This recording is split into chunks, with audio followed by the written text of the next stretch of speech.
Board examination में बहुत सारे विद्यार्थियों के सामने एक बहुत बड़ी समस्या ये आती है कि वह जिस क्वेश्चन के भी आंसर को पढ़ते हैं वह क्वेश्चन के आंसर को समझ भी लेते हैं, लेकिन एग्जामिनेशन में वह उस आंसर को इंग्लिश लैंग्वेज में प्रेजेंट नहीं कर पाते। उन्हें हिंदी में सारी चीजें समझ में आती हैं, पूरी तरह से उनका कॉन्सेप्ट भी क्लियर होता है, लेकिन एग्जामिनेशन हॉल में वह अपने आंसर को नहीं लिख पाते, अपने आंसर को फॉर्म नहीं कर पाते।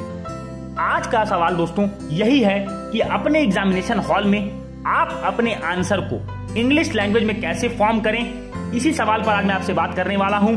तो स्वागत है मित्रों आपका आपके अपने चैनल एपीएन क्लासेस में, और मैं आपका मित्र उज्जवल उपाध्याय स्वागत करता हूं आपका एक बहुत ही इंपॉर्टेंट वीडियो में। सबसे पहले जान लीजिए, हम जिस भी टेक्स्ट को पढ़ते हैं अगर उसे हम समझ लेते हैं तो कहीं ना कहीं हमारी आधी से ज्यादा प्रॉब्लम 50% ज्यादा प्रॉब्लम सॉल्व हो जाती है। उसका कारण ये होता है कि अब हमें उस आंसर को अपने मीडियम ऑफ आंसरिंग यानी इंग्लिश मीडियम में आपको उसको आंसर करना है। मीडियम ऑफ आंसरिंग आपका इंग्लिश रहता है। बहुत सारे बच्चों को यही दिक्कत होती है।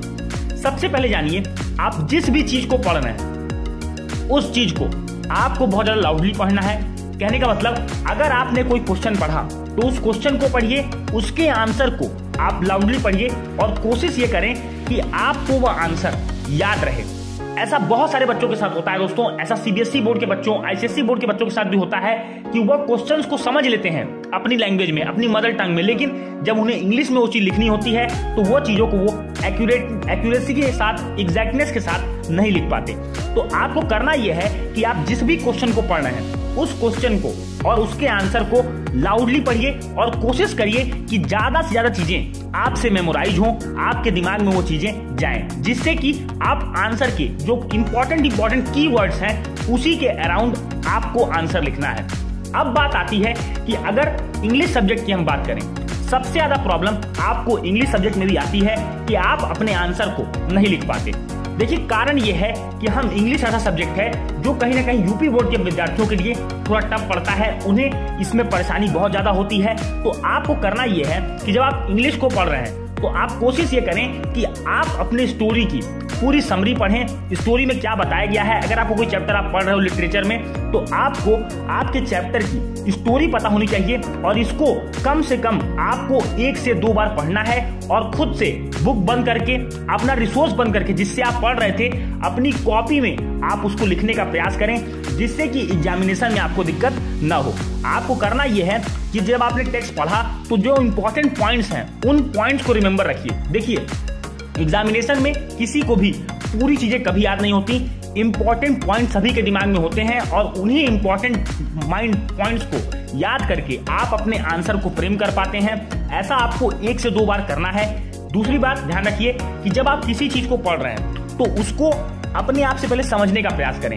क्वेश्चन में क्या कहा जा रहा है, आपके आंसर में क्या बोला जा रहा है। मान लीजिए कि आपसे इंग्लिश में कोई चैप्टर है और उस चैप्टर का कोई भी क्वेश्चन आपको दिया गया और आंसर लिखा हुआ है, तो आपको आंसर को समझना है कि इस आंसर में कहा क्या जा रहा है और धीमे धीमे उसको लर्न करने का आपको प्रयास करना है।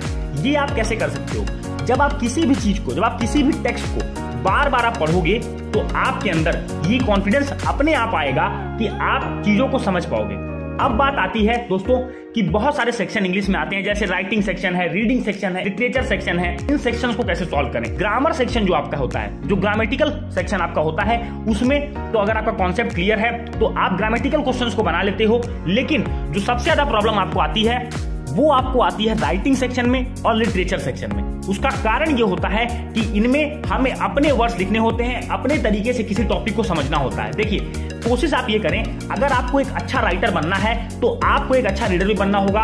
तो आप ज्यादा टेक्स्ट पढ़ें। जैसे अगर आपको कोई नोटिस लिखने के लिए आ गया तो आप नोटिस के 3-4 फॉर्मेट्स को देख लीजिए कि नोटिस का फॉर्मेट क्या है, क्या नोटिस के मेन टेक्स्ट में कहा गया है, कहां पर हेडिंग होगी, कहां पर सैल्यूटेशन होगा।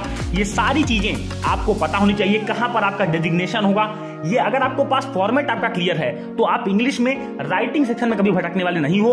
हालांकि जब आपको अगर इंग्लिश टफ लगती है तो आप छोटे छोटे सिंपल सेंटेंस बना करके एग्जाम में लिखने का प्रयास करें। बहुत ज्यादा लंबा और कॉम्प्लेक्स सेंटेंस अगर आप बनाएंगे तभी आपके पास एरर होगी। इससे बचना है तो सिंपल और इजी सेंटेंस बनाएं, ज्यादा टफ वर्ड्स का यूज मत करिए, सिंपल वर्ड चूज करिए, जिससे कि आप जो चीज लिख रहे हैं वो चीज आपको भी समझ में आए, साथ ही साथ एग्जामिनर को भी आपकी कही हुई बातें, जो आप लिखना चाहते हो, जो आप अपने कंटेंट के माध्यम से बताना चाहते हो, वो सारी बातें एग्जामिनर के माइंड में क्लियर हो। तो आपको यही करना है कि आपको बहुत ज्यादा लंबा सेंटेंस फॉर्म नहीं करना, क्योंकि जब आप लंबा सेंटेंस फॉर्म करोगे तो आपके अंदर से एरर होगा। कोशिश करें कि स्पेलिंग एरर ना हो। इसके लिए अगर आप पढ़ते हो तो कुछ वर्ड्स की स्पेलिंग भी आपको लर्न होनी चाहिए, जैसे टफ वर्ड्स जो आपके टेक्स्ट में आ रहे हैं उनकी स्पेलिंग आपको याद होनी चाहिए। और इंग्लिश अगर आपको राइटिंग लिखना है तो उसका सिर्फ एक ही तरीका है, वो ये है कि रिपीटेटिव रीडिंग करिए, बार बार अपने टेक्स्ट को आप पढ़िए, और जैसे जैसे अपने टेक्स्ट को आप जब पढ़ोगे, जो भी चीज आप लर्न कर रहे हो उसको अगर आप बार बार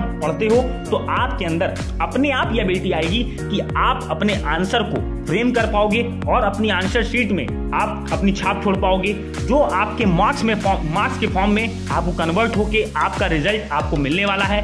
तो उम्मीद है दोस्तों कि ये जो प्रॉब्लम आपके साथ थी कि आंसर को कैसे फ्रेम करें, इंग्लिश के पेपर में कैसे अपने आंसर को लिखें, ये सारी बातें इस वीडियो के, इस छोटे से वीडियो के माध्यम से मैंने आपकी क्लियर की होगी। अगर आपको वीडियो अच्छा लगा, जो भी विद्यार्थी बोर्ड एग्जाम देने जा रहे हैं, बोर्ड एग्जाम देने वाले हैं, उसमें ये वीडियो जरूर शेयर कीजिएगा। मिलेंगे अपने अगले वीडियो में, तब तक के लिए जय हिंद, वंदे मातरम।